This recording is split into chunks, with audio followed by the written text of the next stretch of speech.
ஒரு ஊர்ல ராஜா அப்படின்னு ஒரு ஃப்ரூட்ஸ் வியாபாரி இருந்தாரு.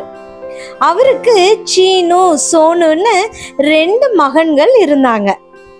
ஒரு நாள் இந்த அப்பா தன்னுடைய மகன்களை கூப்பிட்டு, மகனே, பக்கத்து கிராமத்துக்கு சென்று நீங்க ஆப்பிள் விற்பனை செய்துட்டு வாங்க.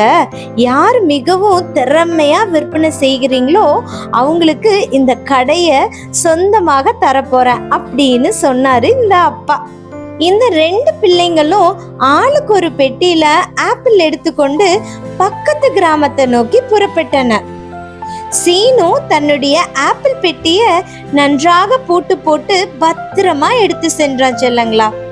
சோனுவோ சீனுவை பார்த்து, ஏன்பா, பெட்டிய நமது தலையில தானே வைத்து சுமந்து செல்கிறோம், அப்புறம் எதுக்கு பூட்டு என்று கிண்டலும் கேலியுமாக சொல்லியபடி தன்னுடைய ஆப்பிள் பெட்டிக்கு பூட்டு போடாமல் பக்கத்து கிராமத்தை நோக்கி சென்றான். வழியில் ஒரு காடு குறுக்கிட்டது. வெகு நேரம் நடந்ததால் சீனுவிற்கும் சோனுவிற்கும் தண்ணீர் தாகம் எடுத்தது செல்லங்களா. எனவே பெட்டிகளை ஒரு மரத்தடியில வைத்துவிட்டு பக்கத்தில் உள்ள குளத்துல தண்ணீர் குடிக்க சென்றனர். தண்ணீர் குடித்துவிட்டு திரும்பிய இருவருக்கும் ஒரு பேரதிர்ச்சி காத்திருந்தது. என்ன தெரியுமா செல்லங்களா? மரத்தின் மேல் குடியிருந்த குரங்குகள் பூட்டு போடாமல் இருந்த சோனுவின் ஆப்பிள் பெட்டியை திறந்து பழங்களை தின்று கொண்டிருந்தது.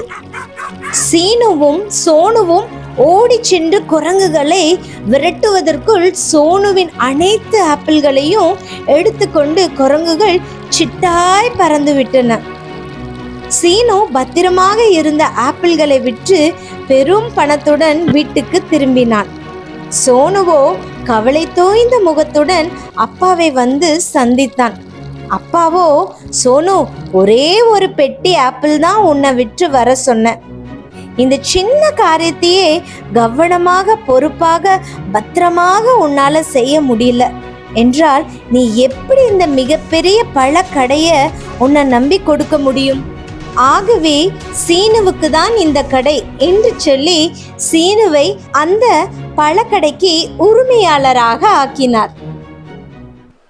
செல்லமே, கதையை கேட்டீங்களா? பாத்தீங்களா? இந்த கதையில அந்த சீனுவும் சோமுவும் என்ன பண்ணாங்க பாத்தியா?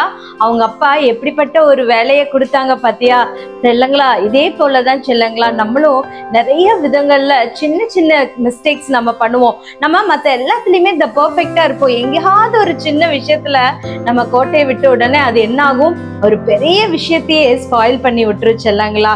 பாத்தியா, அந்த ஆப்ல அந்த அண்ணன் மட்டும் க்ளோஸ் பண்ணி நல்லா லாக் பண்ணி போட்டு போயிருந்தாங்கன்னா என்ன ஆயிருக்கும்? அந்த குரங்கு வந்து அந்த ஆப்பிள் எல்லாம் சாப்பிட்டு இருக்காது. அவங்களும் என்ன பண்ணிருக்கலாம்?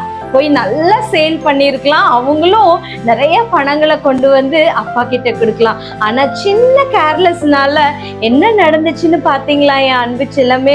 நீங்க கூட உங்க ஸ்கூலுக்கெல்லாம் நீங்க போகும்போது, நீங்க ஸ்கூல்ல இருந்து கிளம்புறீங்களா செல்லங்களா, அப்போ உங்களுடைய புக்ஸ் தான் நீங்க கரெக்டா உங்க பேக்குக்குள்ளார எடுத்து வைக்கிறீங்களான்னு நீங்க கவனமா பாத்துக்கோங்க செல்லங்களா. ஏன்னா சின்ன சின்ன விஷயம் தான் செல்லங்களா. உங்களுடைய பென்சில் தான் எடுத்து வைக்கிறீங்களா, உங்களுடைய பென் தான் எடுத்து வைக்கிறீங்களா? ஏன்னா மற்றவங்களோடத கூடயும் நீங்க மாத்தி கொண்டு வர்றது கூடயும் வாய்ப்புகள் நிறைய இருக்கு செல்லங்களா.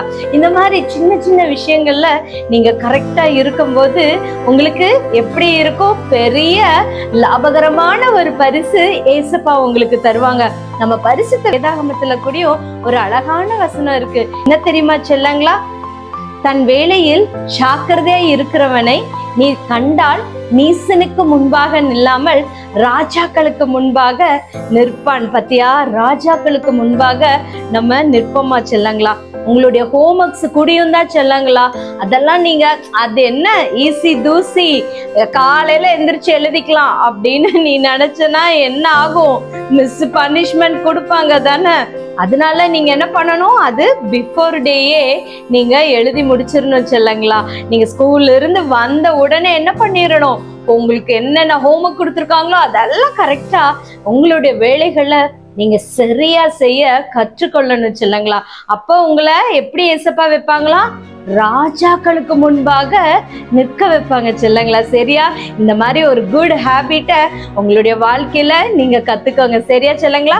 அக்கா கூட சேர்ந்து இந்த வசனத்தை சொல்றீங்களா? வாங்க சொல்லலாம். தன்னுடைய வேலையில் ஜாக்கிரதையா இருக்கிறவனை நீ கண்டால் நீசருக்கு முன்பாக நில்லாமல் ராஜாக்களுக்கு முன்பாக நிற்பான். இந்த வசனம் எங்க இருக்கு? நீதிமொழிகள் 22:29. சூப்பர் செல்லங்களா, இந்த வசனத்தை மனப்பாடம் பண்ணுங்க. உங்க அம்மா அப்பா கிட்ட சொல்லுங்க. சின்ன சின்ன காரியத்திலயும் இனி ரொம்ப ஜாக்கிரதையா இருங்க. சரியா செல்லங்களா?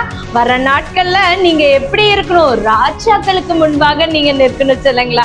சரியா? அக்கா மறுபடியும் நாளைக்கு நைட் உங்களை பார்க்க வரேன். பாய், குட் நைட்.